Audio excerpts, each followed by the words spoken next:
নতুন এক অদ্ভুত ধরনের সংকটে পড়েছে চীন। তাদের শহরগুলো থেকে আবর্জনা আর পাওয়া যাচ্ছে না। এটা চীনের জন্য বিশাল এক সংকট হয়ে দাঁড়িয়েছে। শুনে অবাক হচ্ছেন তো? ভাবছেন কেন এই কিম্ভূত কিমাকার সমস্যায় পড়ল চীন?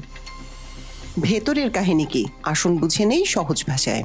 চীনের শহরগুলো থেকে এখন আবর্জনা ফুরিয়ে আসছে। আরও ময়লার খোঁজে মাটি খুঁড়তে শুরু করেছে তারা। আবার কিছু শহর অন্য শহর থেকে ময়লা কিনছে। পরিস্থিতি কিন্তু এমন ছিল না। 2010 সালের আগেও একদম ভিন্ন চীনকে দেখতে পাবেন আপনি। তখন চীনের প্রোডাকশন রেট ছিল অত্যন্ত বেশি। অতিরিক্ত মাত্রার প্রোডাকশনের স্বাভাবিক বাই প্রোডাক্ট ময়লা। চীনের শহরগুলোর যত্রতত্র এই আবর্জনা ছড়িয়ে ছিটিয়ে থাকতো। ট্র্যাশ ম্যানেজমেন্ট করেও ফল পাওয়া যাচ্ছিল না।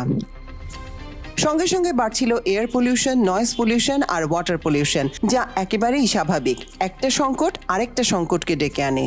এরপরেই আসে কাহিনীতে টুইস্ট। সেটা 2010 সাল। Top engineer Du Jong Wang তিনি একটি দারুণ আইডিয়া দেন। তিনি বলেন এই আবর্জনা থেকে বিদ্যুৎ বানানো সম্ভব। চীন এই আইডিয়া গ্রহণ করে। সারা দেশের আবর্জনা ভাগাড়ে না পাঠিয়ে পাওয়ার স্টেশনগুলোতে পাঠাতে শুরু করে তারা। পাওয়ার প্ল্যান্টগুলো হাই টেক ইনসিনারেটস ব্যবহার করে আবর্জনাকে পুড়িয়ে বিদ্যুৎ বানাতে শুরু করে।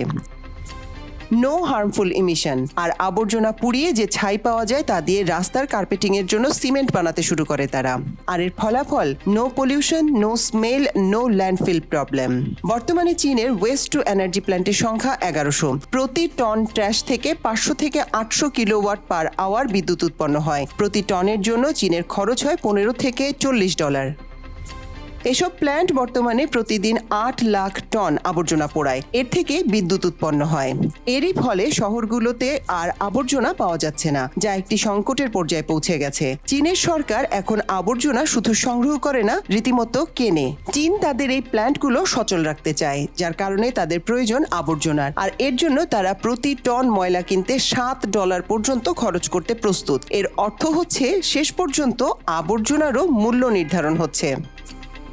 এই চেষ্টার ভেতরে একটা সহজ বার্তা আছে।